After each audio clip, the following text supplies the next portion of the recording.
This is from Biafra's Got Talent. We are letting Biafrans know the reason why we should remember those who gave their lives for us, those who died, that we may live. You died to end my suffering. You died fighting for my freedom. Your blood is the seed of redemption. You are my inspiration. The deed no longer them, military shots at them. 67 to 70, we remember them. 2016, 38 May, memory still lives in our mind till today. Wonder why they refuse to publicize the genocide. The world media turn blind eyes to our plight. It's time to arise, land of the rising sun. Let's rise one more time, let's rise. Yo, we will never forget our fallen heroes, those who gave their life for us. Onitsha massacre, Ipocha massacre, Aba massacre. We remember you. Alright. Tell them I tortured me, oh. Remember when me tell you say I tortured me, oh. Yeah, I remember that one that called us a Prospero. But the way you go like a papa nuku. Oh, then the way you me tell you what I look pandi, what pandi samiro. Me tell you what I did, for we just all under us, man. I tell you what I am. Me never give up. Me tell them heroes, I want to promise you something today. We must fight together, no retreat and no surrender. We must hold them down till the end of time. The most important thing is that we will restore Biafra. May your soul rest in peace. I look up to the sky with tears in my eye, for other Biafrans and for freedom and to die. We will never forget you as the days go by. You are always in my heart, forever be the one. They fought for our freedom, they died for our freedom. They fought the Nigerian soldiers in the war front, without food, without guns, for our freedom, for our life, for our own good, for our children. We love them, our heroes, we want them. My heart bleeds when I saw them slain. Where will I be now if not them? They will remain indelible in my heart forever, forever, forever, and ever, and ever, and ever. We serve in your plantation, and the way you paid us back with your bloody starvation. We play in our history that the death of my people is a mystery. No going back to get to a victory. I had a voice now call for vengeance. I never get bombed, I'ma blow like a vengeance. Yo, we will never forget our fallen heroes, those who gave their life for us. Onitsha massacre, Ipocha massacre, Aba massacre. We remember you. Alright. Where will I be now if not you? You died at Mali.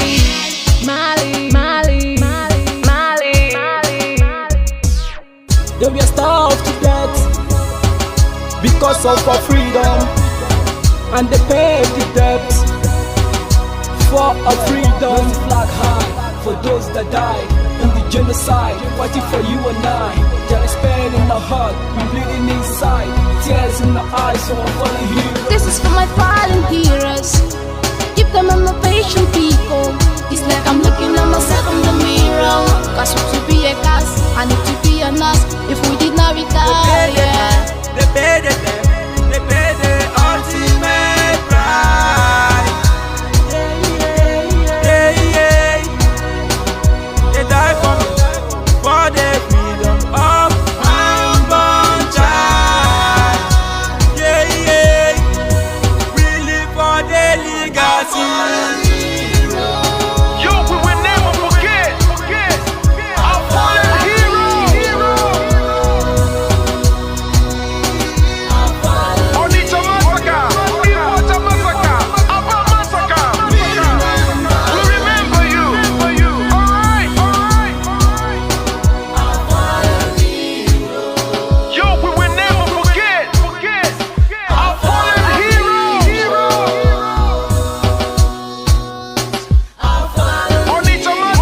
Yeah, you know what it is. We must revenge, and we must stand to represent who we are.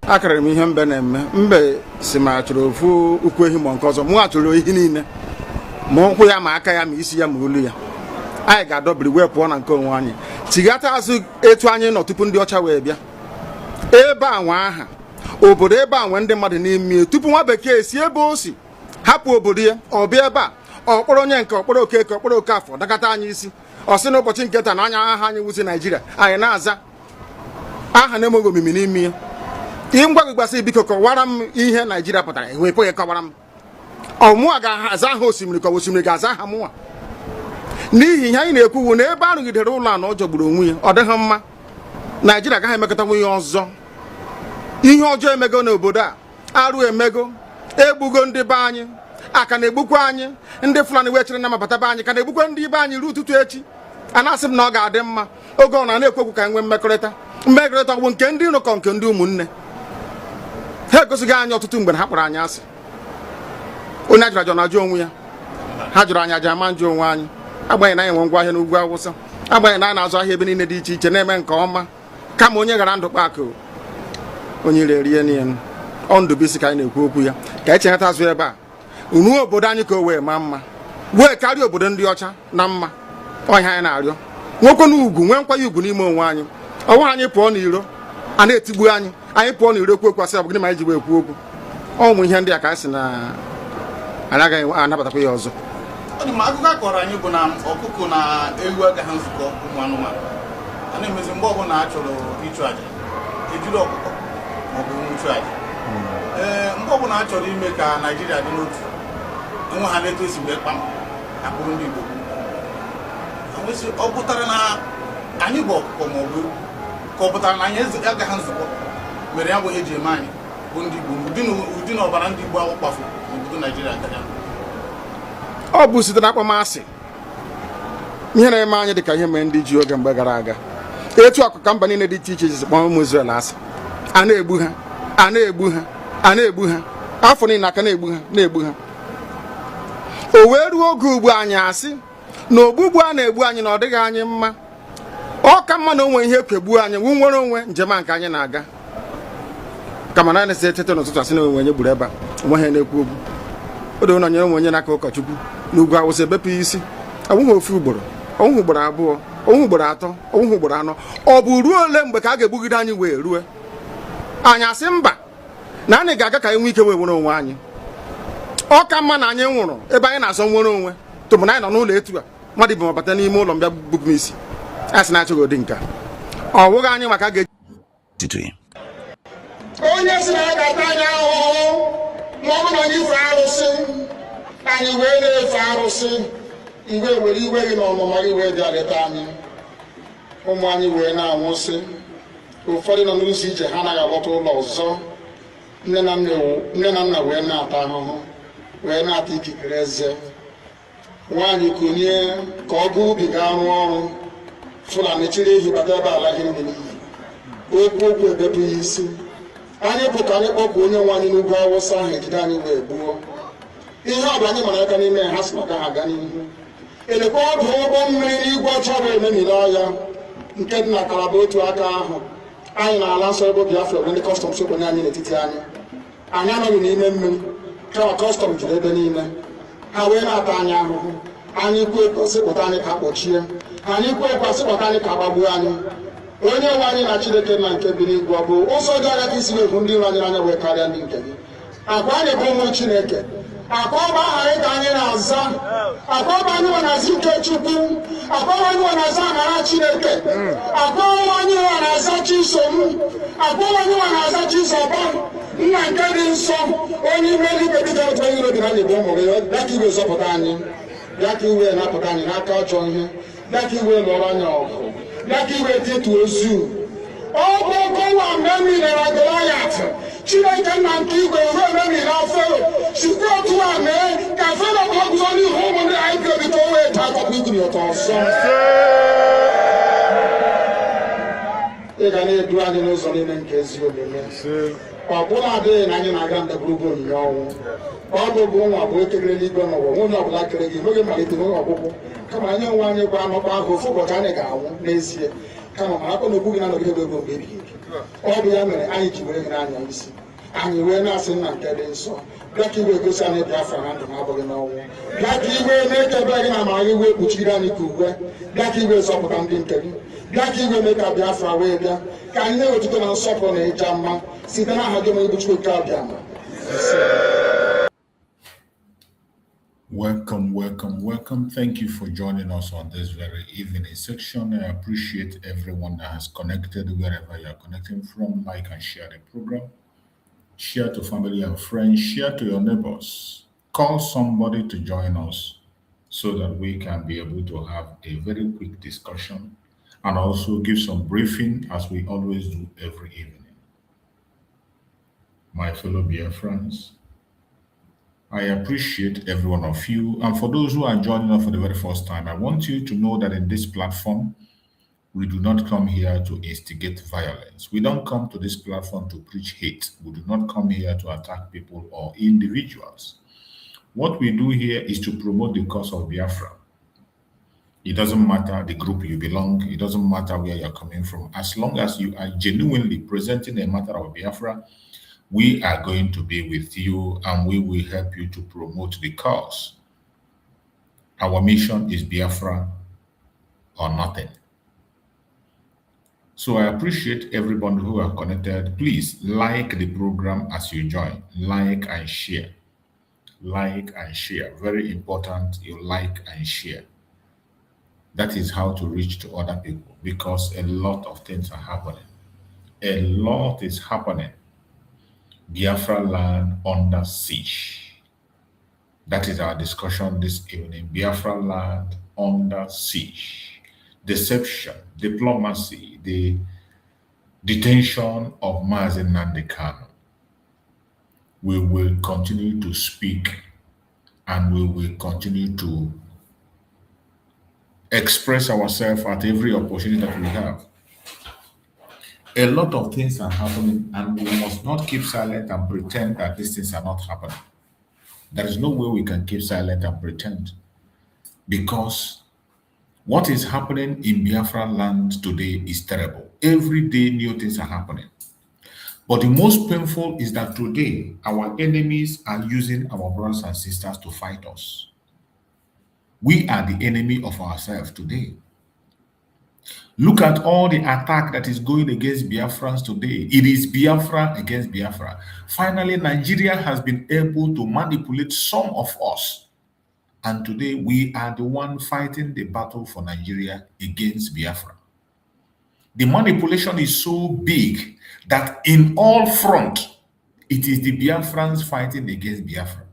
While the contraption called Nigeria sits back and watch. While the Janjaweed sit back and watch. They have succeeded in this manipulation today. If you come to defense of our Biafra land, the people that is fighting against the defense of our people today is the Biafran people themselves. Igbo people, Igbo Biafrans speaking Igbo. They are the people that are fighting against the defense of our land. The Liberation Army of Biafra today. The people that are going against, you see them on video. You see these paid agents. These enemies of Biafra, you see them on video, making video all around. And they do it in the open. They are not hiding themselves. That is why I say today, we are the enemy of ourselves. The Janjaweed have been able to manipulate some of us. And today, some of us are in the front line of the attack against our freedom. The Janjaweed have employed them to work on their behalf. And they are doing it. They are doing it brazenly. They don't care. It is a very sad situation. Very, very bitter and sad situation. In defense, they are the ones fighting. The same thing you go in diplomatic level today, it is the same Igbo Biafrans that are the ones fighting diplomatically to see that Biafra does not come. You don't tell me that you have not seen the meeting of Bianca with the Israel representative. When you see that picture, what do you see? When you hear that news that Bianca today is moving forward to go into diplomatic talk with Israel, the same thing she did in Finland.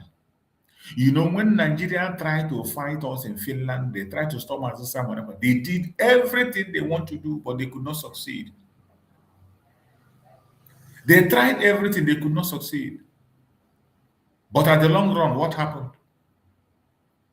They sent Bianca Ono, who claimed to be the wife of our eternal leader, Dim Odbogojukwu. Bianca Ono was the one that was sent. And Bianca Ono was able to manipulate Finland, reach agreement, and they took our prime minister. Today, that same Bianca Ono today is meeting the Israel ambassador today. Is meeting the Israel ambassador, organizing meeting, organizing talks. They claim it's a diplomatic discussion against the Biafran people. And you think that Chukwu Okame was silent. Chukwu Okame will not be silent. Chukwu Okame will not be silent. No matter what they do, Chukwu Okame will not be silent. They are going to suffer. They will suffer. They will suffer. They are going to suffer severely. And I bet you, no matter how they try, no matter how they try, no matter how they manipulate, they will never succeed. For everything they are doing against Biafra today, they are going to pay 1,000-fold. They are going to pay. They will pay for all their sufferings. They are going to pay for all their wickedness. They are going to pay for all their evil. They are going to pay for everything they are doing against the Biafran people. Whoever knows Bianca should go and warn her that the blood of innocent is crying out. The blood of the innocent is crying against Bianca Ono. Our eternal leader, Dim Odumegwu, is sharing tears in his grave. That today, his wife is the person that is in the front line. The person that claimed to be his wife is the person that is in the front line fighting against the freedom of the Biafran people.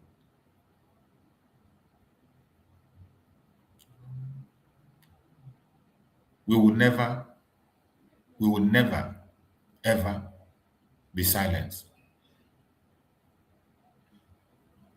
We will never be silent.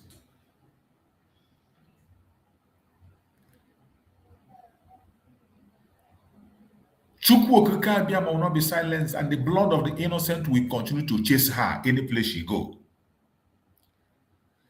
If she continues to meddle with the issue of Biafra, continue to sell out to Biafra, Bianca Ono, if Bianca continues to sell out Biafra, evil will befall her. Evil will befall her, because this is appointed time of the freedom of the Biafrans. The innocent blood that have been shed are crying. The parents of Nnamdi Kanu, who lost their life in the course of this journey, they are crying. Our eternal leader, Dim Odumegwu, is sharing tears in his grave. General Effiong, who said that his children will not be silent, we will fight if this continues. Wherever he is, he's bitter. All our Biafran soldiers, our children that died in that civil war, their tears has reached heaven. and Bianca Ono, if you do not stop meddling in the issue of Biafra, because of your selfish interest, because of the love for money, you are doing the same thing your father did. Your father was a betrayer. Your father was a saboteur. Ono was a saboteur. He sabotaged Biafra. Ono was a saboteur. The same thing your father did is what you are doing today, Bianca. The same thing your father did, sabotage the freedom of the people, sell the Biafran people. Today, the daughter is doing the same thing. Chukwu Okike Abiama will never forgive all of you. If you don't repent, what is going to come against you, you cannot survive it. I bet you. If you don't repent. Anybody that knows her, she'll go and tell her to repent. Repent and stop meddling in the issue of Biafra. If the only reason why they employed you is to use you against your people and you shamelessly continue to allow yourself to be used, the wrath of the gods will come upon you. And when the wrath of the gods come upon you, you will never survive it. The blood of the innocent is crying. The blood of the children, young children, whose life we are taken away suddenly. Millions of children that died during the Civil War. They are crying, they are sharing tears. Our brave soldiers, who has no monument on where they are remembered. There's no inscription anywhere where our fallen heroes are remembered. They are sharing tears. And their blood will speak on the head of Bianca, wherever she is, if she continues to meddle in the case of Biafra. The blood of the innocent will speak on her head, and she will never ever survive what is coming. Chukwu Okike Abiama owns this very struggle. Chukwu Okike Abiama made this appointed time. Chukwu Okike Abiama made it possible for us to come. No human being born of a man can stop it. No matter the deception of the Nigerian government, the manipulation, the paying of lobby, they lobby right, left, and center. They have lobbied in the United States and they failed. They are still going to fail in Israel. Israel is not Finland. Israel is not Finland. The state of Israel is not Finland. The same way you paid $9 million and you failed in the United States, you will still fail in Israel. Wherever you are in Biafra, anytime you kneel down, continue to mention the name of Bianca Ono. When we kneel down to pray for Biafra, mention the name of Bianca Ono, that if she does not stop meddling in the case of Biafra, the wrath of the gods should fall upon her. If she repent, the gods of the land should take their decision and judge righteously. But if she continue to stand in the way of the Biafra, let the gods of the land strike her. We have suffered enough. We don't want any more delay. We don't want any more setback. If Bianca continue to stand on the way of the Biafran people, let the gods of the land strike her. That is my prayer. And every Biafran should say, he say, and continue on this prayer. Because we have wasted a lot of life. We have shed a lot of innocent blood. The blood of the innocent is crying. The parents of Nnamdi Kanu, wherever they are crying. Our eternal demon is crying in his grave on what his wife is doing. Millions of children that were murdered in cold blood in Biafra land are crying. Ikonso is angry wherever he is. Ikonso is angry. Our brave soldiers who lost their life in the course of this journey, they are angry. And we awaken their spirit this evening. We awaken their spirit to go to war. anyone that continue to jeopardize the cause of this freedom, be you man or woman, more especially those who are disrupting the struggle politically, directly, who are coming out openly, more especially agents sent diplomatically to come and disrupt us. All those agents, may the gods of the land fall upon them. May the wrath of the gods fall upon them. May the wrath of the God fall upon them. May the wrath of the God fall upon them. Let there be bad news in their head, every one of them. Let there be bad news in their head. Except they repent tonight. Except they repent. If they don't repent, as we have sent out the gods of the land to fight for us for vengeance, the gods of the land will descend on anyone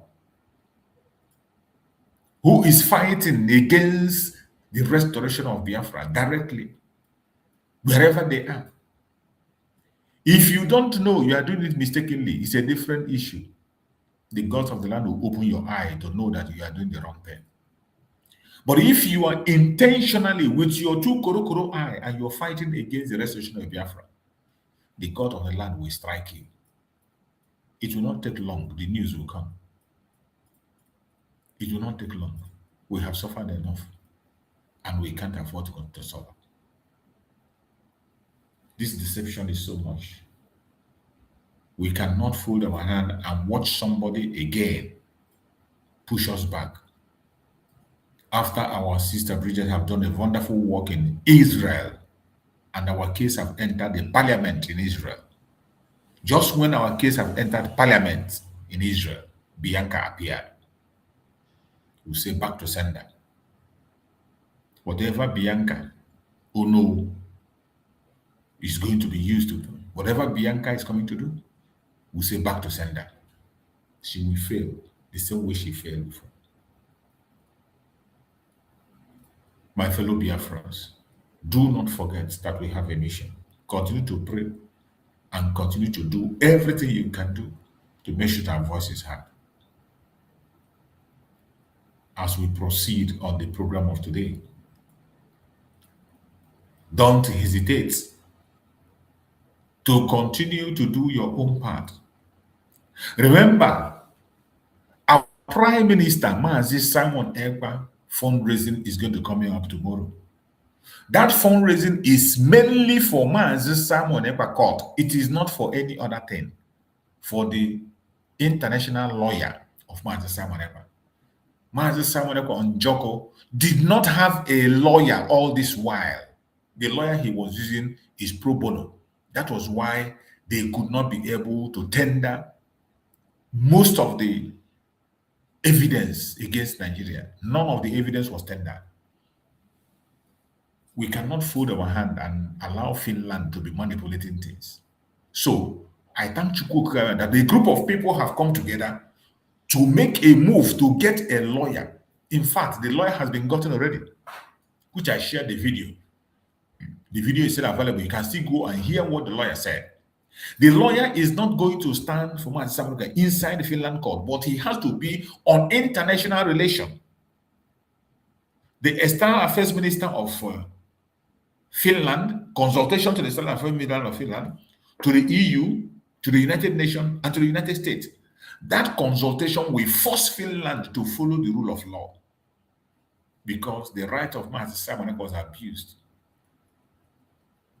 How can a prosecutor reject evidence against Nigeria? No single one was tendered. And we cannot fold our hand and watch it happen again. That is why a group of people have come together and they raised a lawyer who can do that job, an international lawyer.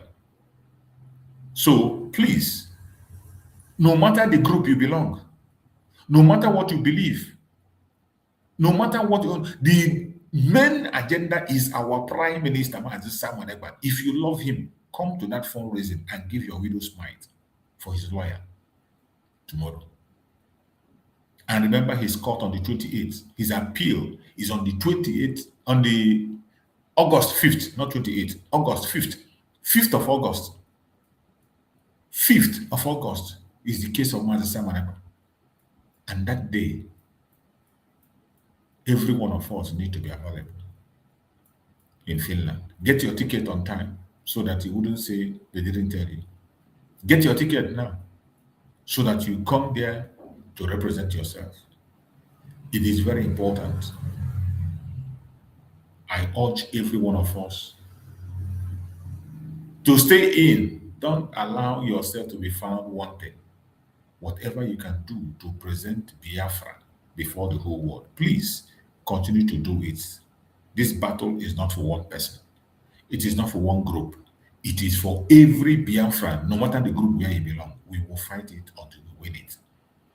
I want us to go into some updates in their contraption called Nigeria to confirm that Nigeria has ended, to confirm Nigeria is a failed state, to confirm that Nigeria is irredeemable. That is why we play videos of the situation in the zoo. Let us listen and hear the latest on the situation of things that are happening in the Zoological Republic. It is very important.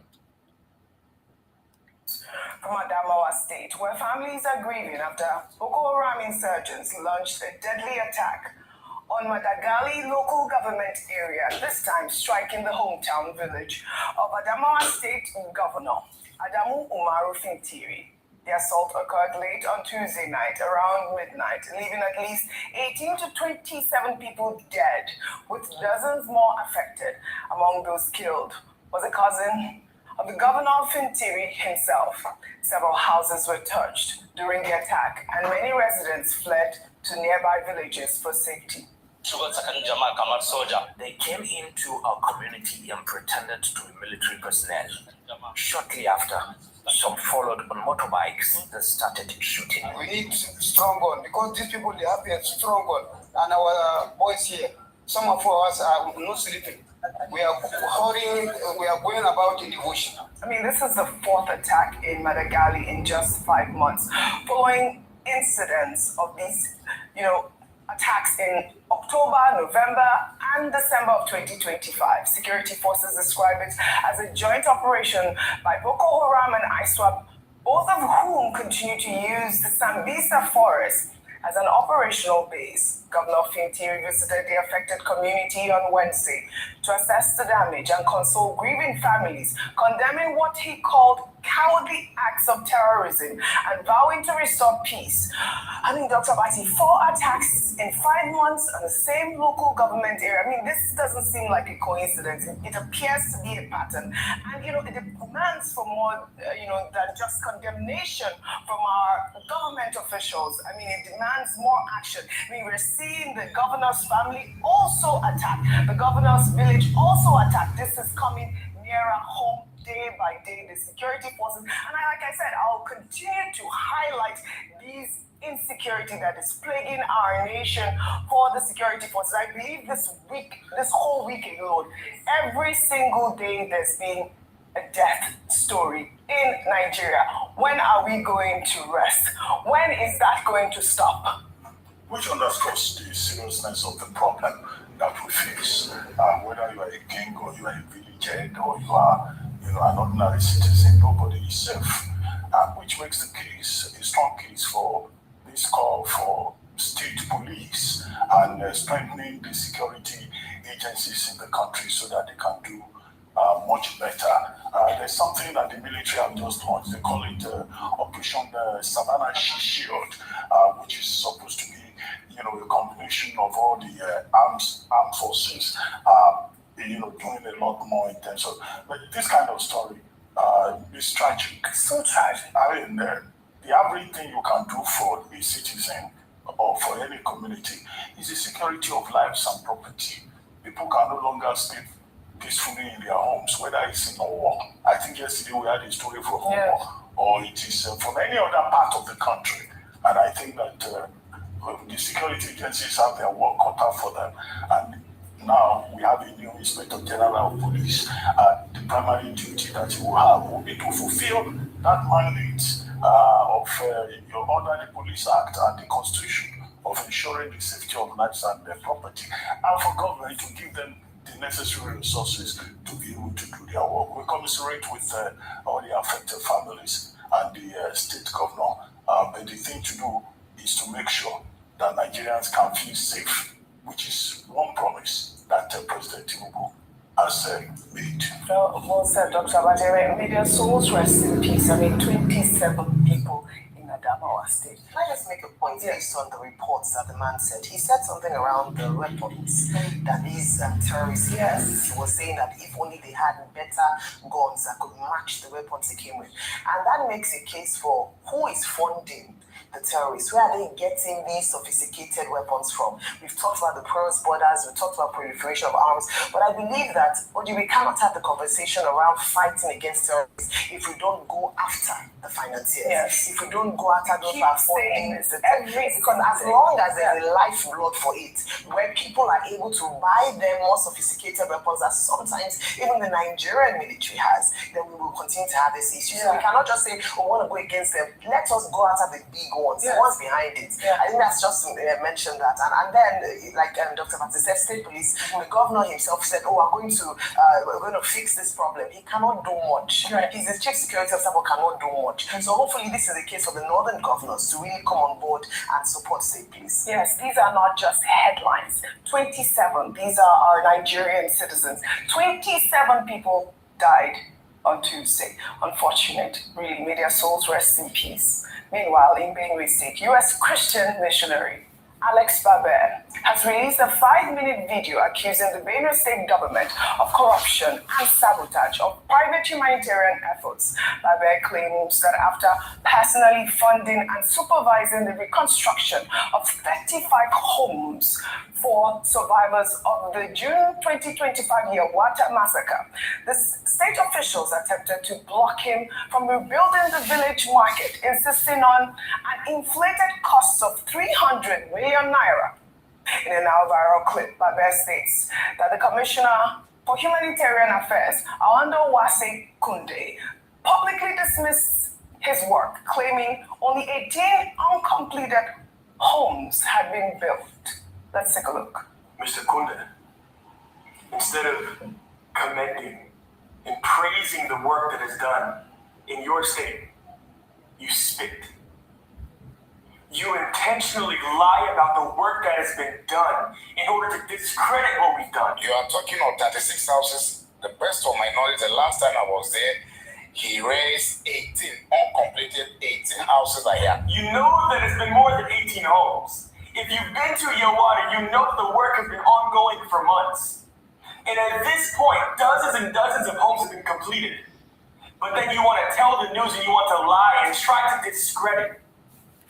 And say that, last time I was there, only 18 homes. Well, you must have not been to Yawata in months because today it's 41. The very work that you yourself refused to do for 6 months, the government had the funds to do rebuilding, to be able to help the people. And it wasn't done.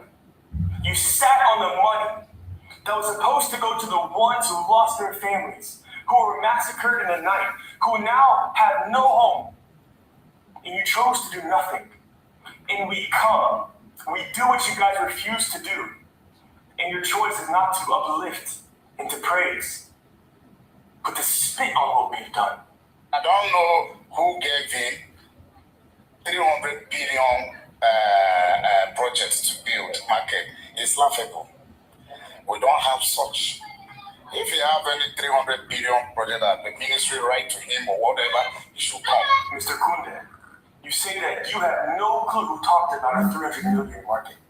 Yet it was your own words. Tell the truth. I have the messages. They're right here. You sent the video. You told me the figures of what this market that was proposed will cost. And I rejected it and I said no. To verify, this is frustrating. Baber has called the commissioner's statement shocking and deliberately false and warns that U.S. officials are monitoring the situation closely. The question Nigerians are asking, If a foreign missionary can rebuild 35 homes, what exactly has the Benue State government done with the billions of naira donated for these same communities? Now we call on the EFCC to look into these claims. I know I took one of the stories from the First Lady donating about $1 billion naira, to Benue and all of that. And now we're hearing this Commissioner for Humanitarian Affairs attacking the one man who's been doing the Lord's work in Yawata, Rufai. You know the song that was ringing in my head as I find it frustrating. I was singing the song that was ringing in my head. The number you are calling is not available. These guys are jokers. No, it's... You see the shame that is this. A foreign Christian missionary came to do the work government ought to do because government abdicated the responsibility. At first, this was the same Yawata that President Tinubu, the leader of the country, couldn't even go to because then he rained that day and the road was bad. After we had called, go there. People live their own tough. How to build homes? Then you now start to controvert the issue. Instead of you to be lying on the ground, be licking Alex Babi's feet and saying, Alex Babi, thank you. You are the savior. You are the modern day Jesus. Thank you. But he will never. You see, when I tell you that the country is gone, or do you think I'm joking? See this man, they want to also feast on the misery of people. Isn't it enough that they kill people like that in Yawata? Nobody could save them. They want to also feast on the misery of people. So what have they done for their own people? And that's a shame that they should feel. Look at Yawata people. I constantly interview Francis and Tom and people that have families that have been affected. I have also helped raise money for one of the IDP camps around there.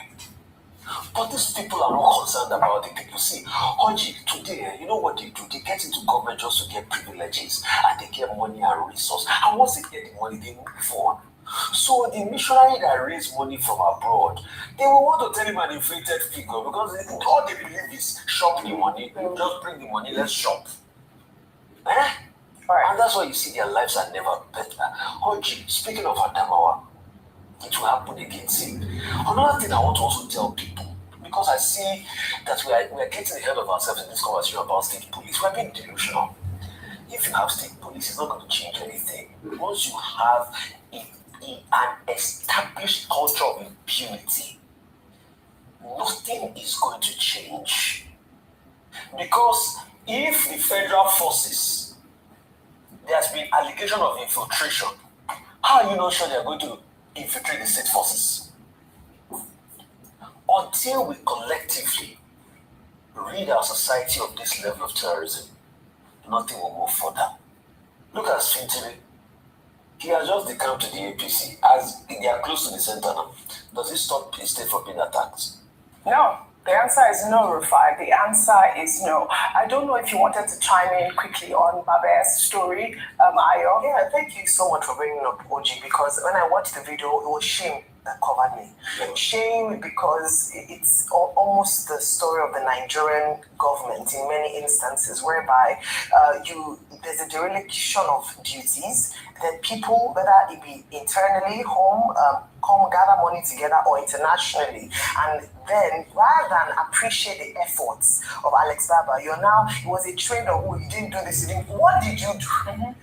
We have been talking about part of this issue around this, persecution and resettling of members of the community in IDP back to their communities is for the government to do something. What has the Benue State government done? Not only has the president's wife donated, goodwill donations from different quarters, yet these people are still in deplorable conditions in IDP camps because their government has failed them. Then one individual who has rallied support comes to be, whether it is one house, you are there making fun of a house or 20 or the number of houses based on the inefficiencies of government. I think it's a shameful period for the government. It actually did more worse than good. And I'm glad that this man, they shouldn't think this is Nigeria. They come with receipts. They have evidence of how much money, and he said he even has phone conversations to buttress his point around, the conversations with the Benue State government. It is sad, and they do need to be probed. They need to be probed and investigated. Not months after the tenure, the lighting of the tenure, but right now, so that everyone who is culpable in taking advantage or leveraging people's disadvantage will be brought to book. Wickedness upon wickedness. All right, Dr. Mati, you wanted to say something, but I wanted to say the more important part of that statement by Alex Babi is where he ended. He said to the government of Nigeria, yes, stop the killing. Yes. And he asked two questions. When will you start helping the suffering people of your country? This is the question. When are you going to do the right thing? This is it. Those are the three statements with which he ended that. Well said. I mean, important questions. Very good questions. And, we call on the EFCC, like I said, to investigate the amount of money that has been put into Benue State alone.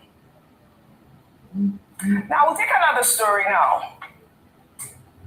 Well, a dramatic series of events unfolded at the FCT Police Command and Wuse Zone 2 Magistrate Court on Thursday as a woman identified as Tracy Nicholas Ohiri, who accused the Minister of Works, David Umahi, of owing her 250 million naira and making unwanted advances towards her.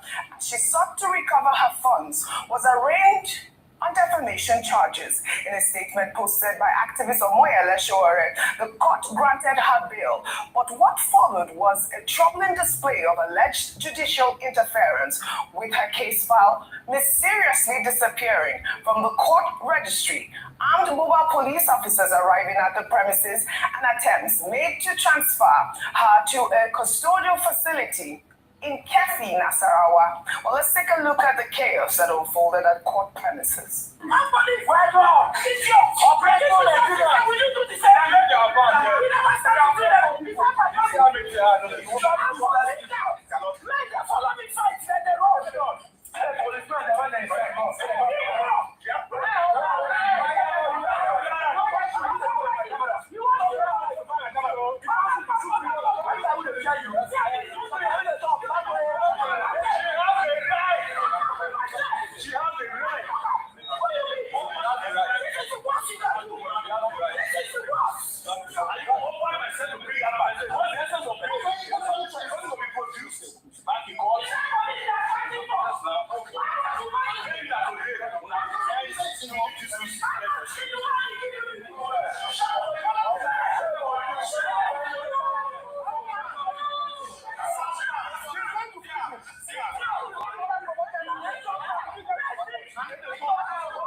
This is quite chaotic. Well, Sowore stated that he took the intervention of Acting Inspector General of Police Tunji Disu and sustained resistance from members of the Take It Back movement to prevent her immediate transfer. Well, meanwhile, Ohiri addressed members of the media laying bare her allegations. Let's take a look. After 1 year and 8 months, I started asking him for my payment. While I'm asking for my payment, David is asking me out. When I'm asking for my payment, David is asking me to date him. I told him, sir, one day I got so frustrated. I said, sir, can you concentrate and pay me my money? Stop telling me about dating you. I've told you I cannot date you. He became angry and hung up on me. The next thing, he sent me a message which is on my phone right now by David Omahi's number. Everybody that knows David knows this same number. He sent me a phone, an SMS that I insulted him. I will teach you a lesson for insulting me. I can show it to the whole Nigerians. I can show that text message to the whole Nigerians. And you know the shocking thing? The most shocking thing I've ever witnessed in my life is David Omahi. In my face when he was brought to an interactive section with me by his boy in the police station, in the police force that he's using. David looked me in the eyes and said he has never met me. He said this yesterday. I have never met this woman before. I'm only meeting her for the first time. I almost died. David Umahi said he has never met me. I brought my pictures with David Umahi. I brought evidence showing me and David Umahi in his office as a deputy governor. They said, how are we sure this is real? God, I wait for Nigeria. Oria, reactions are trailing the allegations made by Tracy Nicholas Ohiri against the Minister of Works, David Umahi. With a statement from political analyst Abi Ajali Abi pushing back strongly against the claims, describing them as unsubstantiated and timed to distract from the minister's work.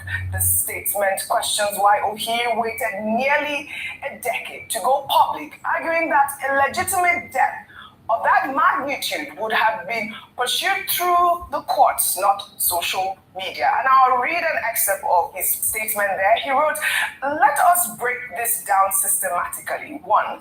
The question of commercial logic campaign operations at gubernatorial level are not roadside transactions. They involve structured committees, procurement channels, documented approvals, and financial oversight. No serious political campaign operates on verbal promises worth tens of millions of naira. If goods valued at 24.5 million naira were truly supplied, where is the written contract? Where are the delivery notes? Where is acknowledgement of receipt? Where is evidence of demand immediately after the election? Why wait nearly a decade before going public?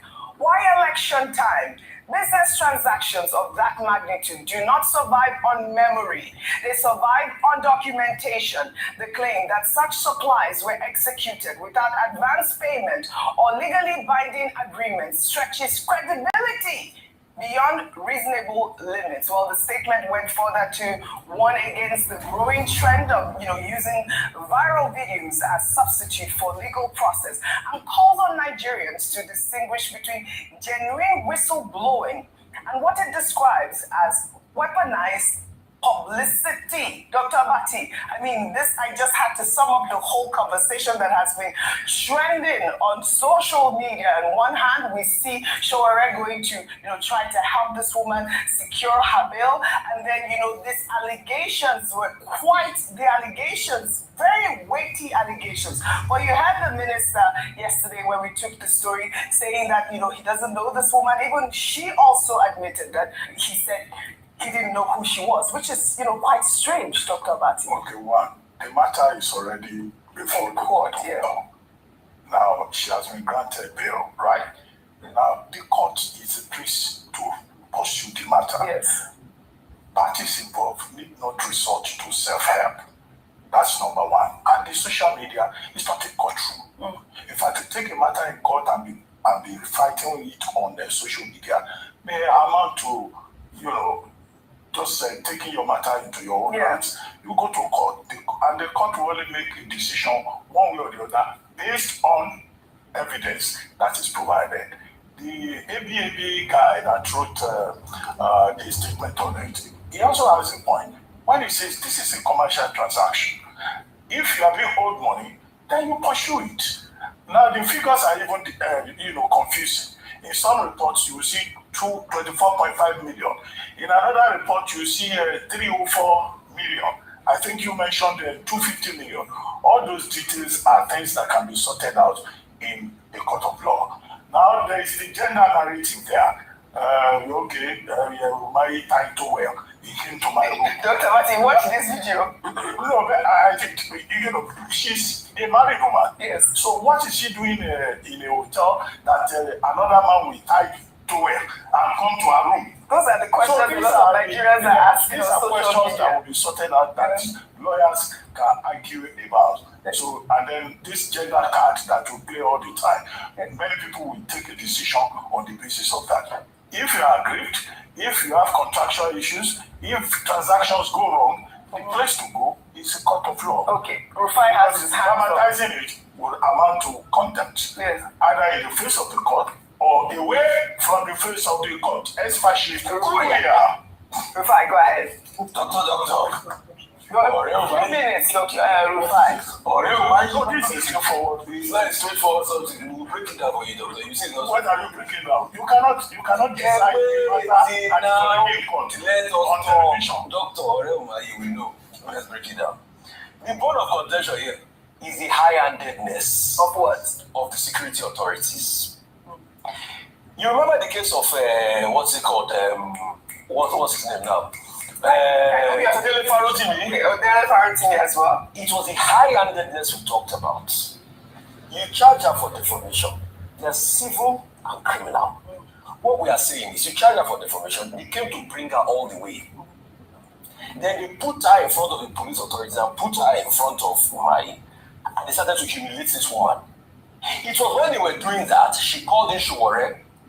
And when he What do you mean humiliate? I don't know. They were shouting, they were talking down at her there. I saw her attacking the minister. No, they were talking at her. That was why he was leaving afterwards. Okay, I didn't Yes. the video. This had happened. I saw her like This had happened a day before the court happened. Okay, I watched this video. So they went to bring her all the way from Lagos. They kept her there. They kept her in the cell. They were harassing her. That's when she was stepped into the matter. And they went to court yesterday. All right? And when they got to court yesterday, they granted her bail. But what they were trying to do is that they were still trying to ensure that the bail was not perfected, so that she will sleep. They will take her to Kuje. Horrible. So that was what they were trying to do. That's why the Chuwore protested. And he even went ahead to call the IGP. And he said, I will stand for this woman. Leave her for me. I will bring her to court. You can find me anywhere. The substantive matter here is the high-handed. We're not saying they should not settle matter in courts. All right. It's the high-handedness. If you and I, do you know how many days they defame us? If you and I that we don't have powers in this country, can we just instruct the police to go and pick somebody in Lagos over a case of defamation? It's the high-handedness we're talking about here. But the other matters can be settled in court. It's the high-handedness. But the police are subject matter. Well, Yes, it's the high-handedness. In fact, that was why they went to Oji. That was why they went to hide the file. Because after they granted that bill, they wanted to ensure to psychologically demoralize him more and even more, that they didn't perfect the bill. That's why at the point, Jerome was saying they went to hide the file. That was why he fought and he stood still. That, you've granted this woman, let this woman at least go. They said no, they had even brought in police reinforcement to be able to take the woman to Kuje. Let's allow it. It's normal procedure, and you have to perfect the bill. It's normal procedure. But the one we're looking at, yes, what from the video you showed, OG, what we're asking for is professionalism and fair treatment across board, irrespective of who you are, and that nobody should use their office to intimidate any Nigerian. And unfortunately, we've seen this happen a number of times. There are too many examples to mention, some of which we have talked about on this show. Looked at the Risco treatment, looked at the Daily Rotimi case and all that. Yes, the woman would have a day in court, but what we're saying is that in the process of that, let there be fair treatment and no intimidation. And on the fact of the gender card, I have to speak because I'm a woman. It's not every time that the gender card is played. And to be fair, both of them are married. So if she's married and he's married and they're in the hotel room, both of them have questions to answer. It's not because, a married woman, both of them were married. And in this instance, and I don't want to go into the substance because, of course, like you mentioned, it's in court. But in this instance, she's saying that his denial of ever meeting her is what she's questioning and saying she has evidence. Maybe she should post the pictures up and let's see just how close just how close they were. Because what did she show? I would like to see these documents. I don't have them. Show the text. I don't have the digital exchanges. That is in court. Yes, that's what we are talking about. But at the end of the day, can you really say it is the Umayi that asked the police to transfer her to Nasarawa? We don't have the details. Why are we pointing fingers at the Umayi? I just want that they were to go and bring. No, but that was bring her to the court, but not to the. It is based on Umayi's petition. They went to go and bring the woman first and lock out before they took her to court. That's what we are saying. Professionalism of the police. And I'm glad that Mr. Shores talked about this and how we must address this. This is part of the professionalism one. Yes, they will just suffer this woman for nothing, even for sure. I'm not saying she's right or wrong, but I think let's do things right. The Lord's work is right by the citizens, like he promised. Like the boss that he is. I mean, this is an unfolding story, and we will continue to follow up on it. I mean, we have lost a lot of time, but I guess we can head over to Delta State now, where in a rich celebration of heritage and culture, Nigeria's First Lady, Senator Oluremi Tinubu, was conferred with the chieftaincy title of Utukpa Orishe. of the Warri Kingdom by the Olu of Warri, His Royal Majesty Ogiame Atuwashe III. The chieftaincy title is also known as Ogbone, meaning Light of God, in recognition of the First Lady's service.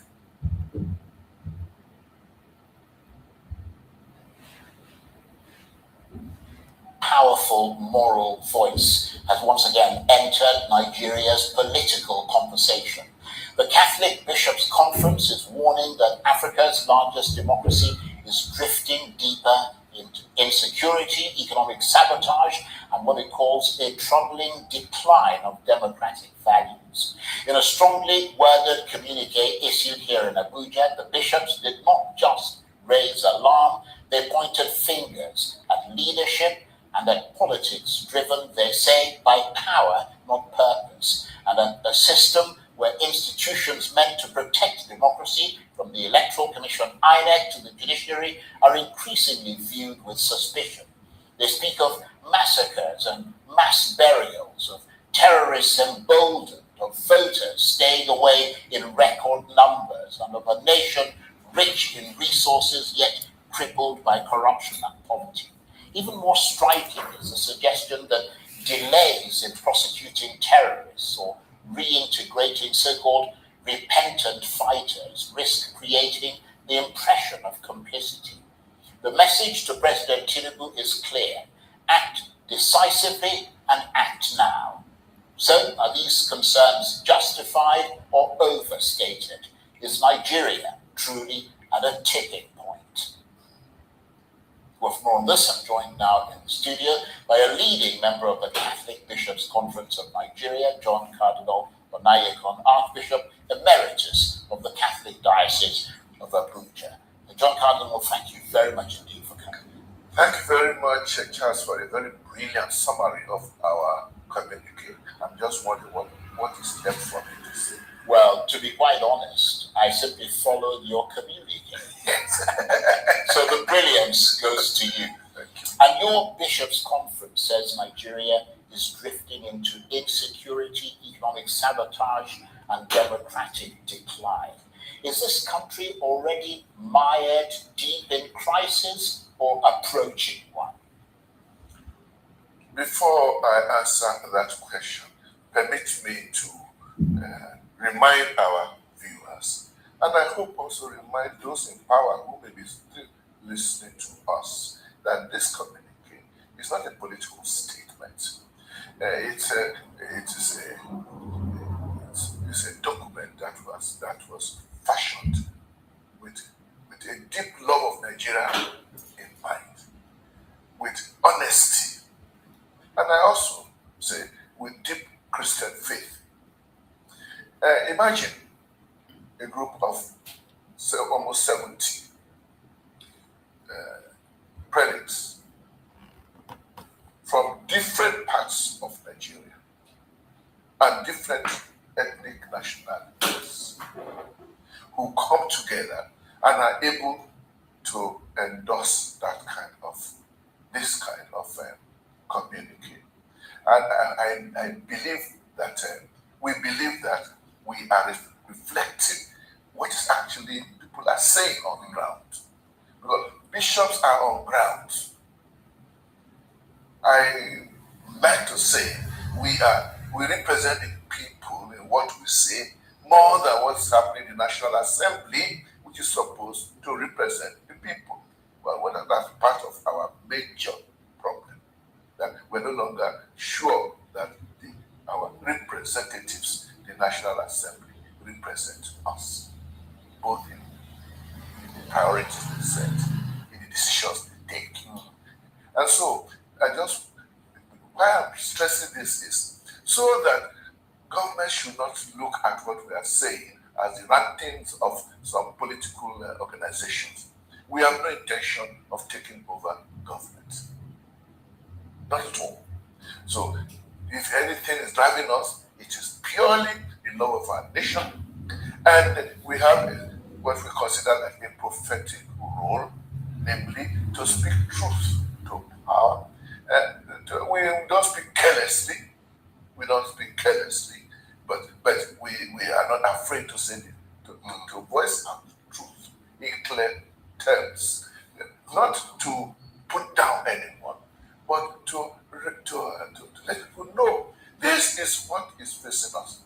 I've been in this country now for 82 years.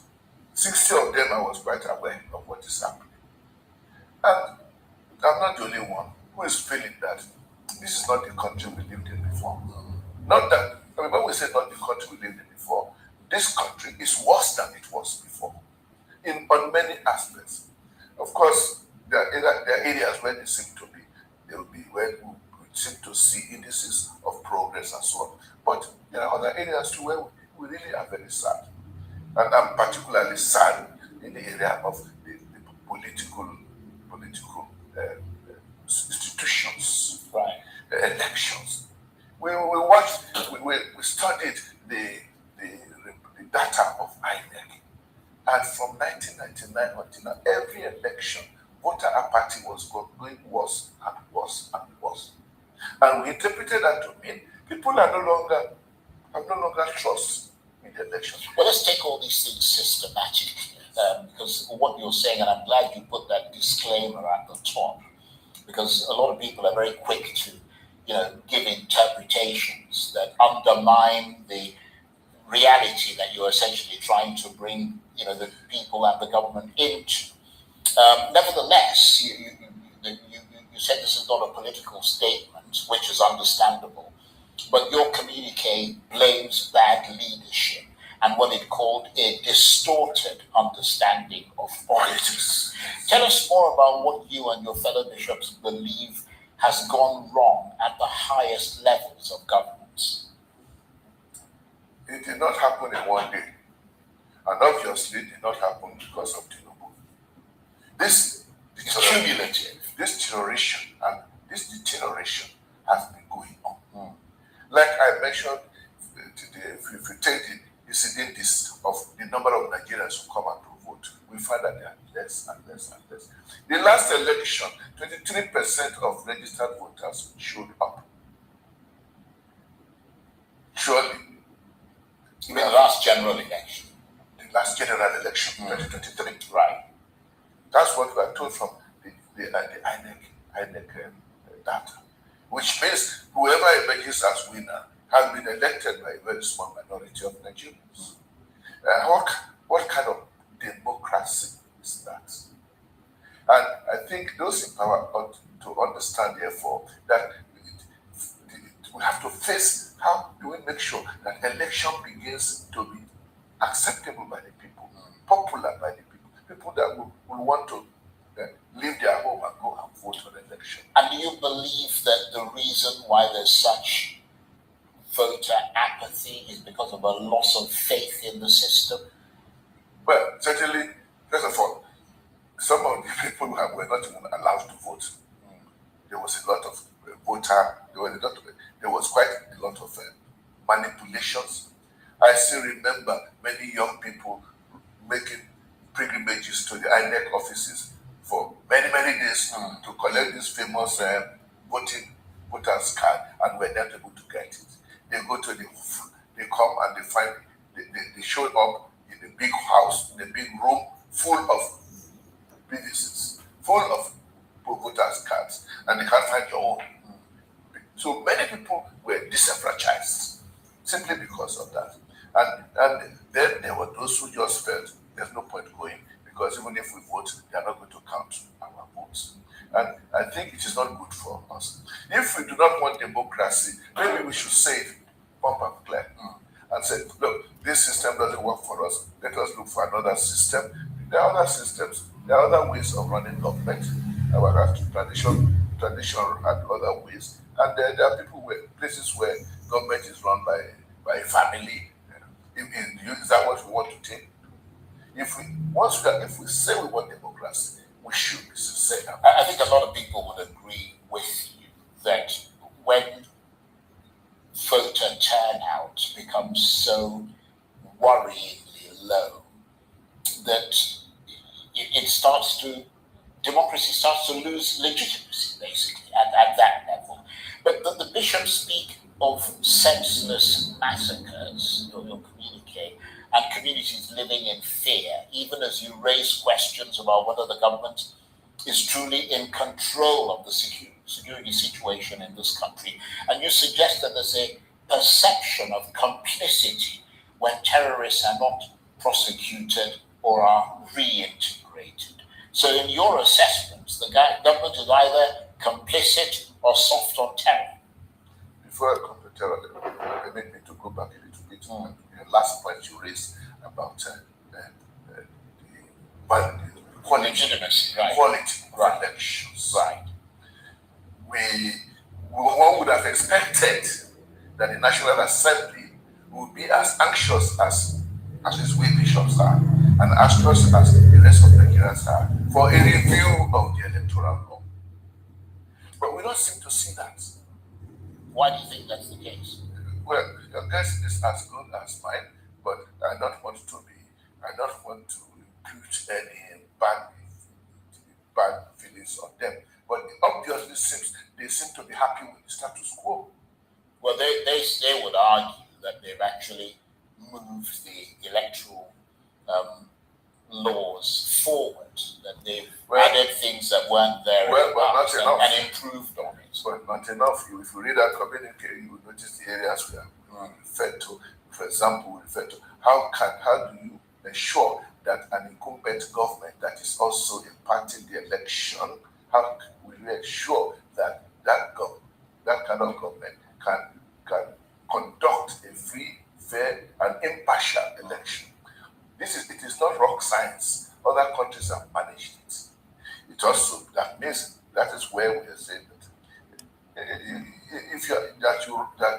when the government in power controls every institution of the state, in order to have an advantage in this context that is between I don't know what, then we are not really serious about wanting to allow the will of the people to prevail.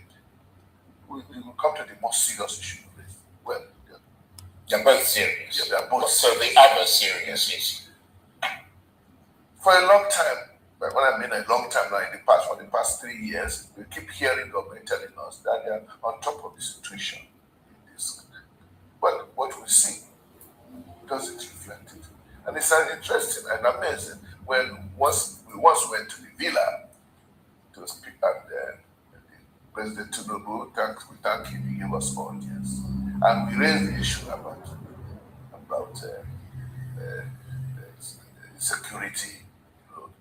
And to our surprise, the National Security Advisor started talking. And he was talking, we were all looking at each other. He said, and tell you how much progress they have made, how successful they have made, how safe the country now is. We're asking, is that the same country? No. So we have been hearing this, the government feeling that they must, by all means, keep telling us that not only this is the best they can do, but this is the best we can have. A bit like Animal Farm. It sort of reminds you of Boxer. Yeah, but I'm glad sitting there and watching the pigs talking about. As you notice, our communique raised this issue that we thank God. We commend the fact that finally, the government seems to admit that they really are not coping. Because the vague and the movements we are seeing about reaching out to foreign nations, they are trying to help us. Right. That means that we need help.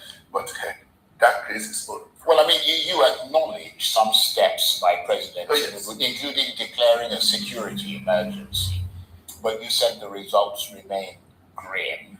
And I know that you talked about structural failure. We were expecting that when the declaration was made, that there's a declaration of emergency against insecurity, we're going to see a definite change of attitude. That the terrorists will be hunted down. Yes, put on the back foot. They'll be hunted down and removed from us, and that we begin to see some action. But we didn't see anything. It's only presidential declaration, and then we we do not think that Nigerians are asking for too much. Yes, and of course this has to be, as you pointed out, multifaceted. It's not just one thing. It's several things that have to be done at the same time, which was the whole idea of it coalescing around the security emergence. We ought not to be living in a country where killings are going on, where villagers are not safe, where even the people in power are not safe. Because I challenge any of them to jump into his car and drive to his village without security. Which means this is not as it should be, and we cannot continue like this and let no one tell us that there is no other way out. And you pointed to illegal mining. I mean, I'm talking about things that, everything that has to be done at the same time. You talked about oil bunkering, illegal mining as funders of insecurity, and you also criticized continued food importation. Is this a failure, all these things of policy or of political will? Charles, when we were trying to, as you know, with a group of 70 bishops trying to come up with a communique, everybody with brilliant ideas. So many things came out. We had to pick and choose which we are going to even mention. You had to edit. Yes, just mention, which is what we do and here. That's what has come out here. Yeah. The mining thing, which for a long time we did not even know about. Nigerians are now hearing. They know that people risk business, cutting away our mineral resources without any government control. Here is bunkering is even better, because at least in bunkering, the oil it is understood that the petroleum resources goes through a particular channel through NNPC. We are wondering what's happening to them. We're just hearing that there are people who have been making billions from our natural resources without any accountability. Yeah. And certainly not without the complicity of those who ought to stop it. Quis custodiet ipsos custodes, we say in Latin, meaning who is going to look after the guardsman himself. When those who regulate are not doing their duty, where do we start? And it's not only that mining is cutting is depriving Nigeria of our natural resources. It is also destroying our environment. It is destroying communities. The latest, what we do know now is that a lot of these attacks, which ends up displacing villagers, is to make room for large-scale mining. How can that be happening in a civilized nation? It is difficult for us as bishops to believe that those who are in charge of our affairs are not aware of this. Well, a new police inspector general has been appointed. I don't know whether that has anything to do with any of these things. Whether that, this issue of food, it worried us. Many bishops who come, especially from this north and are saying farmers are now in trouble. They went out to plant. By the time their crops, rice, beans, whatever, comes to the market, the prices have come down. And it is reported, it is alleged that the fall of price is a political gimmick, that government flooded the market with imported food. If that is true, then it is the wrong decision to take, because if government flooded the market with imported food, that means our money is being spent to go and buy imported food from abroad, thereby supporting those who produce those things. That money should have been given to our farmers to reduce the cost of production of their food, reduce the cost of fertilizers, to give them free, just give them everything that is necessary to support agriculture, so that they can produce our own. Well, let me say this, because we're running out of time. John, you were asking another question. John Cardinal. What I was going to ask you is this: if you had the president's ear tonight, what are the 3 immediate actions, or 3 or 4 or whatever, you would demand that he take tonight? one would need to mention things that he should be able to do that are visible. And of course, for most Nigerians, the major problem in Nigeria now is insecurity. Yeah. Yes, and that is whatever it takes to make Nigerians safe. Second point, major point, which is linked to security also, is corruption. And you cannot completely eliminate corruption. Corruption is all over the place in the world. But Nigeria is different. It seems that corruption thrives. In other countries, people who want to be corrupt have to be careful because they can be caught. And when they are caught, they pay for it. But here in Nigeria, it seems that those who are corrupt always get away with it. Always get it. It's not correct. It's not right. And of course, the third element is our own peaceful relationship among ourselves. In my own opinion, that's even the greatest thing to help Nigerians to begin to. We have get past religion, ethnicity, and all that. There has been too much polarization. Yes, I would agree with you. First was because of politics, but by this very nature, the politicians want to say we are better than the other group, and so the nation was split among. Now, later on, religion has become more problematic now than it was 20 years ago, and we need to really face it. And I have a strong conviction that the vast majority of Nigerians, Christians and Muslims, want nothing more but to live together in peace. There are those fringe groups that have their own ideas. Thank God, those ideas are not shared by all of us. We should be able to deal with them. And deal with them, I wanted to use the word ruthlessly. Let me say, deal with them decisively. I'm informed, and I'm informed that even in the most Islamic countries, Saudi Arabia does not give free rein to Islamic extremists to do whatever they like. It's the slightest case, stop them. And why can't we do the same? Indeed. And on that note, I want to thank you very much indeed. It's always very inspiring and hopeful listening to you. John Cardinal Onayekon is the Archbishop Emeritus of the Catholic Diocese of Abuja and a leading member of the Catholic of Nigeria. Thank you very much. I hope you realize that I'm community. Yes, it did end on a note of optimism. It looked at faith, hope, and the way forward. And we're telling everybody, get ready to 2027. Come out en masse and vote. Right. And the message is that a better Nigeria is possible. Yes. Okay. Thank you very much. That's it for this edition of Arise Prime Time. Join us again tomorrow from me and the 90.3 FM. Especially a government that had barely gone through its first administration, consistent suffering of citizens, irregularity in the dispensation of justice, opaque method through which governance is carried out, brazen ruggedness, especially thuggery, brigandage, and the activities of political and stalwarts. The fact that the National Assembly, the legislators, those who are meant to hold the government of the day accountable with some laws that are passed, delay, where governance is taken as a joke, where the people suffering are not taken into cognizance, and there is apathy from the government to its people. Nobody is saying that the coup d'etat, the overthrow of a democratic government should be sustained, but what exactly classifies? And how does this present President Bola Ahmed Tinubu's government and the government ruled by the All Progressives Congress?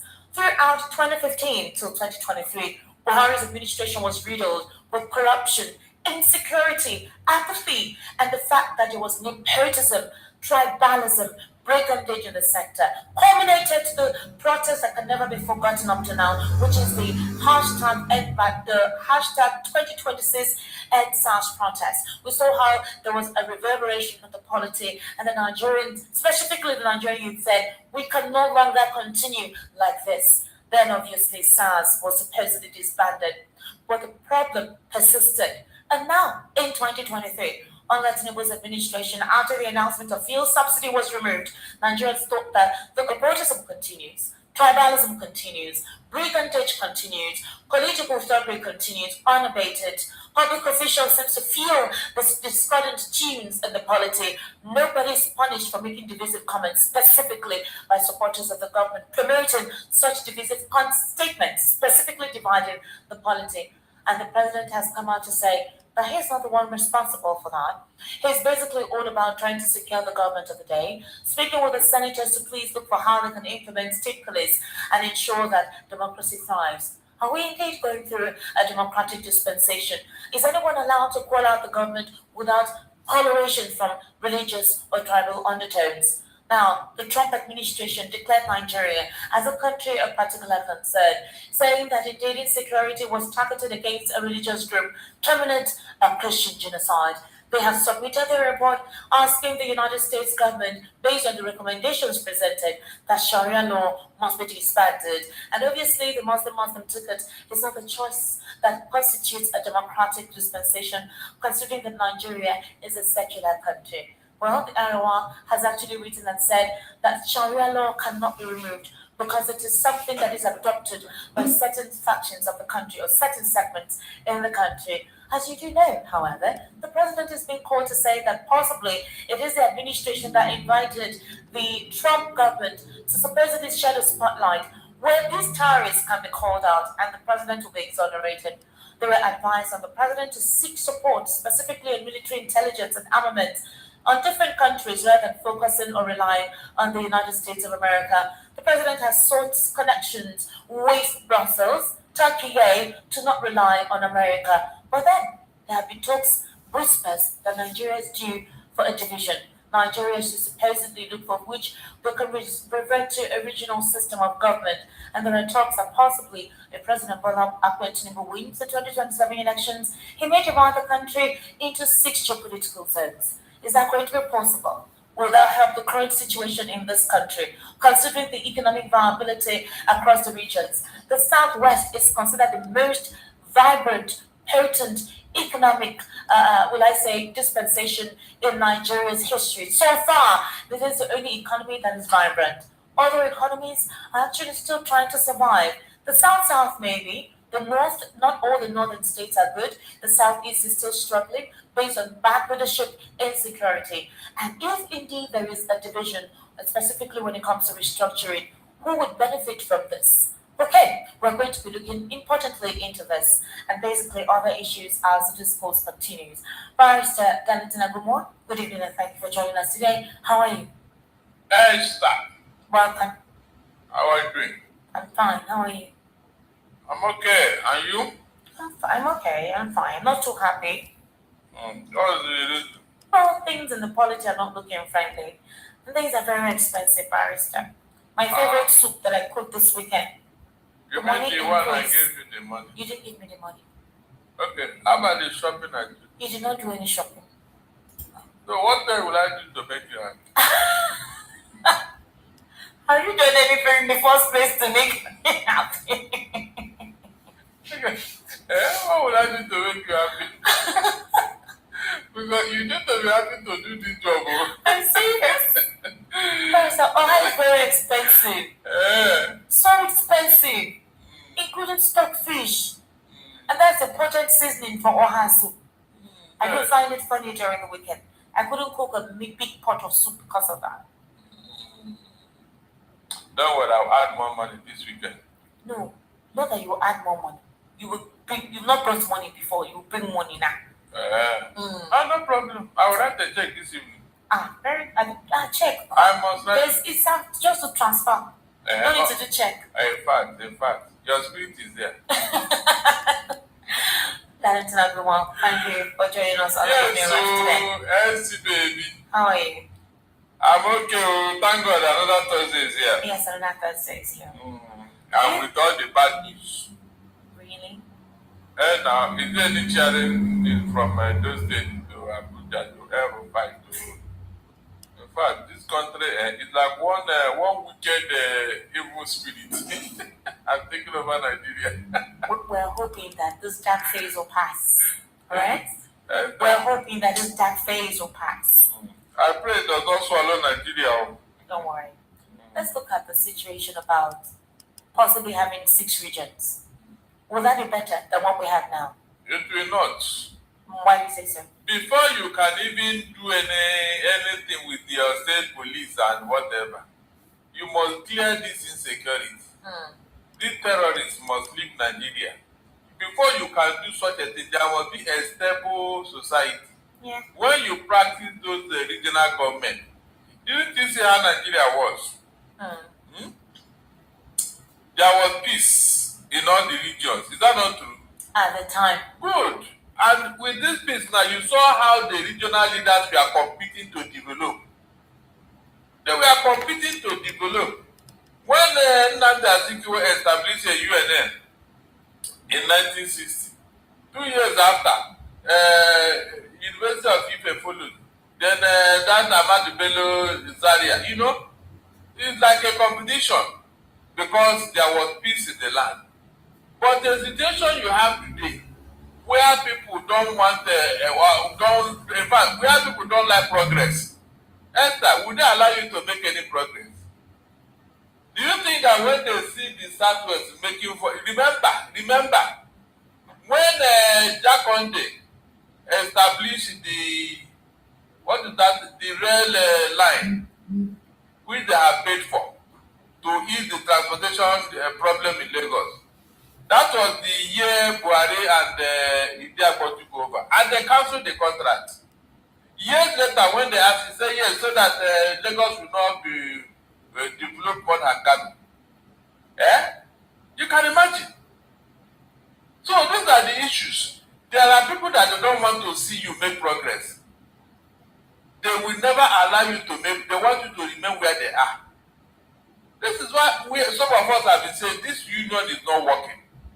Even the white man that brought this issue, he knew that it will not work. That's why he said after 100 years, are we not past 100 years? So what is holding us? It's even worse now. The best thing is to call a meeting of the regions, especially the northern region, and say, look, the union is over. Can we go our separate ways so that this killing and all this, it will stop? So that you cannot be using the resources from the south to pay bandits and kidnappers and terrorists. Because 80% of the money that they are being used to pay them, Esther, where did it come from? No, tell me, where did the money come from? Is it not from the southern region here? So when you now kidnap yourselves over there, you can now use your own money to pay them. Maybe when you feed the pig, you know whether you will stop it or not. All right, Barry, so let's look at the top economic viable states in Nigeria right now. We have Lagos ranking at number 1. The driver for that is finance, trade, and tech. It has the highest IGR. You have the seaport, you have the airport. In fact, the train services, most facilities needed for Lagos to be a country is already provided. Okay, even to have trade with international counterparts. They even have their own agricultural sector, right? So they're thriving. It's also an accommodating state. It's also a state that for now is not going through what other regions are going through. I'm talking about pockets of unrest, okay? So there seems to be a sense of manageability in them. Another state that seems to be economically viable for now, basically because of oil being the main driving force, is Rivers. All right, you have Rivers, you have Akwa Ibom, you have Delta State, or your state, Ogun States. And in the north, basically, commerce and agriculture, and then obviously you have Kaduna, which is bioeconomy and transport, and then Anambra states. A lot of states are lacking behind when it comes to economic viability, what they can use to stay on their own, to survive on their own. Over time, states now co-depend on each other. And obviously the situation where the FAC allocation, obviously from the federal government, they have to now transmit down to the states compared to regions, whatever it is they're able to produce with their IGR, they use it to invest in their own regions. But right now, there seems to be an over-reliance on FAC allocation. There are some states that have become complacent, rigid, supposedly lazy, and becoming creative through which they can boost their economy. And some of those states heavily rely on some other states who supposedly do most of the work. Now, critics have alleged that possibly that's a plan of the president's administration. If he clinches the 2027 ticket, if he wins in 2027, there will be major shifts in a couple of his policies. The restructuring that he has been clamoring about, he would introduce it. Maybe not divide Nigeria into 6 regions, but it feels restructuring. The tax reform will indeed come into play. Certain regions may not be comfortable with it. Others say it will benefit Nigeria in a whole. But then there are other, behind-the-scenes factors that play a major role. So with what is currently being experienced as the fact that some northern states being driven away, insecurity, displacing residents, farming activities cannot take place, there is a food crisis. The food basket of the nation is now a little bit polarized because of insecurity. I'm referring to Benue, Plateau State. There is instability in those states. So obviously, there will be heavy migration down southwest. Obviously, we're seeing what is going on in the southeast, although they're beginning to pick up to see how they can start sustaining themselves. So if there is a division, who would suffer more and who would gain more? All the states where this insecurity is prevalent, Esther, within 24 hours, it will stop. Really? Within 24 hours, it will stop. Because no region can afford to bring 2 billion naira to pay any kidnapper. No region. They will find a solution to the problem, Esther. That is just the simple truth. These guys are being overfed. They are being pampered with the federal allocation and federal money. They have a lot of cash to play with.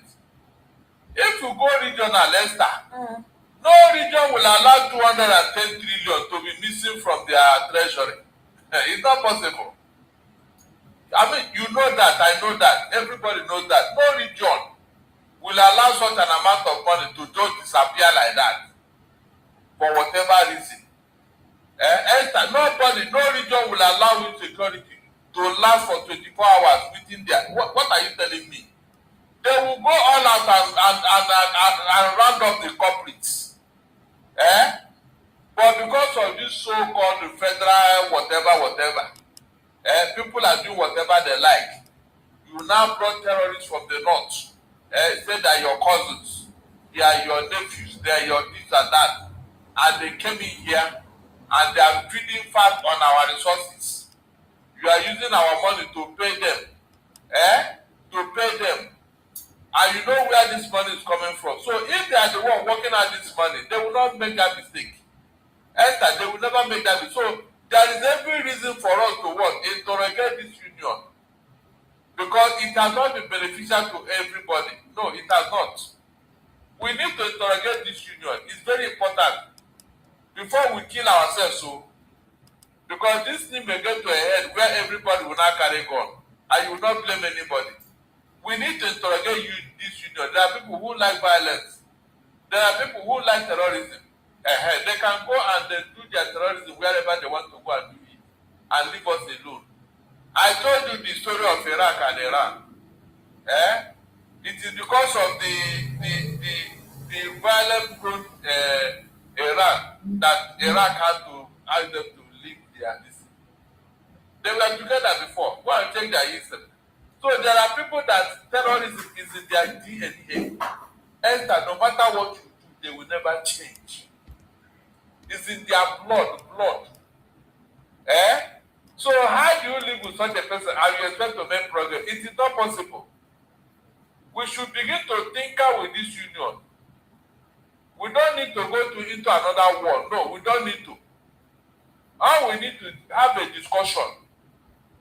My friend, we have understood your culture. We respect your culture and tradition. We don't want to change your lifestyle for you. But we are saying that this your violent disposition. So in the question I asked you, where do you stand? Where do you stand? What I don't told you here. I said let us interrogate this union. I asked that if indeed this happens, who would benefit? And who would you don't need to tell me who. Everybody will benefit. Everybody will benefit. Everybody. And with the current disparity, in our economy. Listen, leave the Southwest. Okay. You can develop like them. They are getting upper hand because they have their brother in Abuja who is bringing everything down here in Lagos. But they were developed before. They were developed before their brother went to the city. before now, Lagos used to be the federal capital. Okay. Everybody knew it. That was how all these seaports and airports were used. Okay. Was it the Yoruba that used it? The answer is no. So this is already here. There's no way you can carry the airport on your head and say, go and dump it and that. It's not possible. Alright. So everybody will benefit. All the other regions need to do what? Catch up. Since these people are already enjoying this, maybe when the population in Lagos reduce and go to their different states, the revenue that is coming in will reduce equally. Yes, it will reduce. Is it not people that are contributing this money? It's human being now. It's human being. All the economic activities that is being carried out in Lagos. Mention any other state where it is being carried out. Mention. But you do know that we are now codependent on each other. For example, if you want to import, you must come in through Lagos Port, through the Lagos Port, through the Lagos Waterway. The regions will most of the viable airports, mostly here as well. The regions will create their own hub, their own port. The whole world is surrounded by sea and the ocean. You create your own. Dubai, how do they make a? Don't you see Dubai? It's a desert area, yes. And they do not import it. You can create your own world. That is what the world is all about. You will see all the regions being creative to find solution to their problem. That's what I'm telling you here. Definitely, the population of Lagos will reduce. There are no two ways about that. People will go out and fly their plane everywhere. The southeastern region that used to be the fastest developing economy in the whole world before the war, they will go back to those years.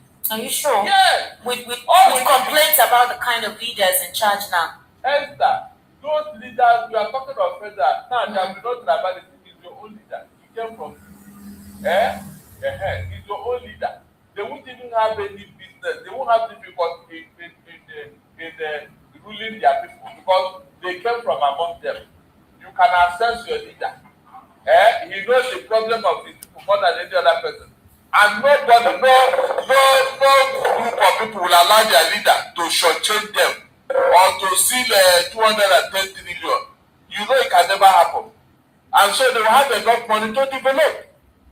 It will go back to the years of the First Republic when leaders were after what they can do for their people, not to how much they can steal. I'm telling you, all this greed will die down drastically because the leaders will be checkmated by their people. Okay, Barry, so let's look at resources, all right? For example, the North, in terms of land mass, has the largest in Nigeria as it stands. That is why they're actually needed, a deciding factor during general elections, especially with the whole, It's just land. Land does not vote now. Land does not vote, Esther. It's just empty land. It doesn't seem like that the most populated. It's a lie. When we go this regional, all these things will be interrogated. You now discover that we have been living a lie. Okay, Esther, we have been living a lie over the years. The northern region, right? Ask yourself, why did the Kwakwan so run to Jonathan and tell him, look, if you want second time, tell the person on the way not to do that census you want to do. Esther, is it not because Odumegu wanted to expose the fraud because census in Nigeria? People wanted to conduct a census. I don't know why that was told. There was even a census committee set up. I think this was last year. I don't know what happened. Do you know why these terrorists are being brought into Nigeria? So that they be counted as among them, among Nigerians. As long as you can speak one language or the other in the north, you are not a Nigerian. Ask yourself, why are they coming into this country? As part of us. So that when you do the census, you will count them. They will not tell you, did you not tell you that we have the numbers? And you will not have, you will not but agree. But when we go regional, nobody will tell you to count yourself. We are not interested in how many you are. It is what you can produce that is the issue. Like Niger State, I have told you here, it's the size of the entire Southwest. Can you just imagine? One state, one alone, one state, the size of the entire Southwest. Where do you start? And there are just 8 million in population. 8. Yes, sir. Is that what you are counting as what? A entire southwest in size, in landmass. So they are just wasting resources. And the land on its own, when you come to means of production, land is the resources. Yes, Niger State have all this land, yet they are not doing anything with it. Rather, it has become a heaven for terrorists, a heaven for kidnappers, a heaven for Boko Haram, Iswap. Because there's a lot of land they can occupy. Empty land on government spaces. That is why this thing is very prevalent in that place. One state that is the size of the Southwest, do you know what it means, Esther? You are talking of Lagos. You are talking of Ogun State. You are talking of Oyo. You are talking of Ekiti. You are talking of Ondo. One state, one. And you are telling me that we don't need to readdress all these imbalances. All right, let's look at the northern region and what they're reaching. They are rich in solid minerals with significant deposits of gold, iron ore, in columbite, limestone, and various gemstones, emerald, sapphire, ruby, and tourmaline. I'm talking about the northern region. All right, so when it comes to precious metals and stones, you find them in Kebbi, Kaduna, and the northeast, emerald and sapphire. Now, if you notice, these states are the states currently going through serious unrest, where residents and originals are being displaced. Now, in industrial and metallic minerals, iron ore in Kogi, Bochi, tin, plateau, Bochi, columbite, and tantalite, Kano, Kogi, lead and zinc. Obviously, you know what's going on in Plateau State. You know what's going on in Kogi State. When it comes to construction and energy minerals, limestone, Gombe, Benue, coal, Kogi, barite in Nasarawa, marble, and gypsum. You can find that in those states. Now, we know what's going on in Benue. We also know what's going on in Nasarawa State. Most of the states have mineral resources, deposits, very rare, very beautiful. The recent recommendation given by the United Nations, or rather the United States, by, what's his name? Mr. Riley Moore, and a couple of others, they say that it is the illegal mining in the north, particularly by the Chinese people. Obviously, they get protection from the Fulani militia. They thereby displace the residents so that unattacked, unmanaged, unwatched, they get to mine the resources in the states. You notice that all these minerals, obviously, there are allegations that the state governments are aware of it. These miners take the money, take the resources. Then obviously they share the money amongst themselves. It's not deposited at the Federal Allocation Center, that is at the Treasury. But oil in the Niger Delta, gas deposits in the southeast in Imo State is being shared by all. So the question is this: if we go regional, do you think that the states, these regions, will decide to tell these persons to go, or they'll utilize the proceeds for their government? Of course, because in that First Republic, because of the landmass in the north, they were giving us food. They were using that resource. You know, remember the famous Granite Pyramid in the north? That was what they used to build the Ahmadu Bello University. I told you here that land is the resources on its own. You can use land to produce, in fact, anything. So with this number of natural resources, the north ought to be one of the richest regions in this country. That is the laziness we are talking about. Oil have made them lazy. They have 83% of the oil well in Niger Delta. And so because of this privilege, they forgot to now mine the resources in the north. They kept it maybe for their own children for future use. Meanwhile, they are depleting the resources in the south here. This is the reason why we must interrogate this union. It is unbalanced. The thing is that the states that supposedly have these resources, like rivers, Bayels, and the likes, they still are not as developed as they ought to. Is that what they're not as developed as they ought to. They get them done, yes. You see residents complain of the deplorable state of living. If you go to Warri now, you see the states there in Bayels, even in rivers, deplorable states. So if we have those resources, basically, how come the states are not matching up? Really? Yes, it's serious. Go and listen to what was said on October 12, 1960 about these minorities. 11 days after independence, go and see the impression of a particular thing about the minority, or how they are going to use and suppress them. They will never be their own, you know. Go is there in the internet, Google it. You now know why those places are where they are. And over the years, nobody is thinking of developing. Remember when you are using their resources. You can see now. So, in fact, it's a matter of time, Esther. You see this in the running, it will happen. Because the imbalance is so much. The deceit is so much. It's so much that it's a matter of time before things will get to a head. You cannot continue to oppress and suppress the people in this manner over their own resources. Meanwhile, your own resources, you don't want anybody to come close or touch it. You kept your own and you come down here. One man in Dili who was an in-law to Buhari, he had an oil well. With the money he made, with so much money, he had to pay $500 million to be a chair in the US University. You can imagine. Just because he has free money to play around with. When they want to please you, they'll give you just one oil well. That human sold his own and made them $3 billion. And he came out to say he doesn't know what to do with money. I said, that Juma, when Obasanjo was looking for third term, he gave you one. And he sold it off and made a hell of money. And this is all around. All of them, all the big men, they made their money through oil well in the South Delta. Imagine 83% of the oil well in the Niger Delta belongs to the Northerners. What does that tell you, Esther? What does that tell you? These are issues that people need to interrogate. These are issues that the Southerners have been crying about. Unfortunately, our Niger Delta people, they don't even understand. They prefer to remain where they are instead of fighting for their liberation and all that. They use them, and after using them, they dump them. Go and ask Kensaro Wewa, another Ijo men, what happened to them? When they were asking for resource control, instead of listening to them, they killed all of them. They killed them.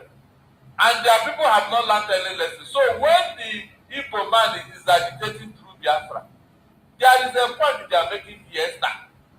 We cannot continue to be working the work but put the job. Is that not what is causing problem? I am telling you that if this thing is done today, if we go regional today, within 24 hours, insecurity, terrorism, kidnapping will stop in the north. I said within 24 hours because they know that nobody is coming to pay them. Is it the leaders of the north that are responsible for this? They know what they are doing. That man, they kidnapped the daughter in Kwara the other time. Yeah. Remember what he said? He said in the night, some men with a very powerful jeep will come with food and all that to give these kidnappers. Yeah. Remember? Yeah. And then when they are going, the money they paid will be loaded in Ghana must go and they will carry it away. We say we pledge the interest in the presidency here. Is that not true? Is that not true? So who are those people behind it? Free money for oil money collected from Niger Delta. Instead of Hazari to be asking himself whether he will be here talking what is not. Thinking that they are going to give him a contract again. These are real issues that everybody wants to talk about. But that's the reality. That is the reality. You want to tell me that if the North are not benefiting, they would have remained in Nigeria till now. Is it possible? After all, they were the one who shouted Araba. They shouted Araba the first time.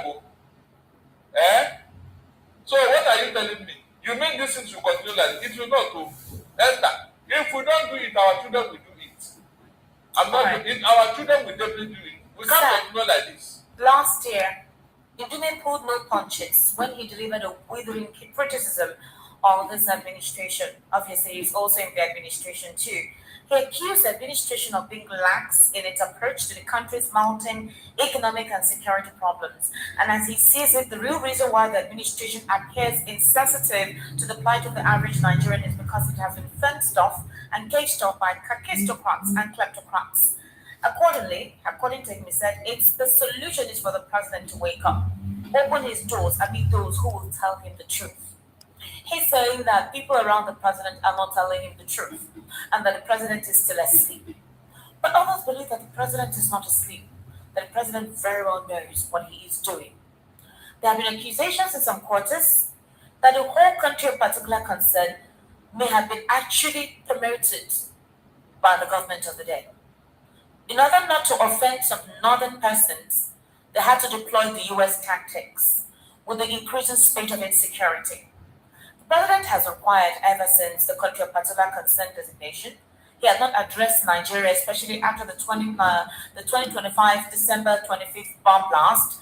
He has inquired. In fact, the president traveled out of the country for almost 2 weeks when the whole situation was very hot up until the new year. And even at that, he had not said anything. We're getting reports from his spokespersons. There are talks that indeed this would push possibly the northern leaders who have inquired about insecurity to do something. And it possibly awoke something. Well, we saw sporadic onslaughts by these terrorists. They became more brazen in dismantling Christian-dominated communities. They even came and threatened about burning down 3 villages in Adamawa, whereby they disclosed that they would continue to do so if these Christians do not convert to Islam. They will pay with their blood or they will pay tax. But then a couple of persons feel that this is deliberate to supposedly cause a civil war in Nigeria. The president, a couple of persons believe, or a number of persons believe, is being strategic by deliberately staying quiet, but that he intends to introduce a restructuring possibly after he clinches the tickets in 2027, or rather wins the election in 2027. Hold on. The plan is he still needs the northern bloc to support him. He cannot do anything to ruffle their feathers until after he wins the election, then he can do what he needs to do. But do you think he will be able to pull it, based on what a number of critics have said about this? I am beginning to think that Tinubu invited the Americans to protect him. Maybe for what he wants to do. He is not very sure of his protection and all that. And so he invited them here. Because since they came, they have not done anything of significant importance to the insecurity bedeviling Nigeria. So I'm beginning to think, I'm suspecting, I'm not too sure, but I'm suspecting that he brought them here maybe for protection and all that. That is one. Then 2, it will be possible for Tinubu to confront the North with the way things are going and with whatever agreement is signed with them, which they have been bandying about. You know, they are threatening him with the promise that it is not the promise you made, that is not the agreement we had, that they are not going to give him 65% of the votes again. You remember here, they have said this severally. So, with all this, Tinubu may not be in the mood to confront them. Because if it's a strong...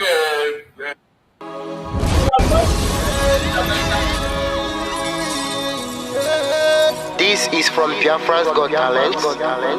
We are letting Biafrans know the reason why we should remember those who gave their lives for us, those who died, that we may live.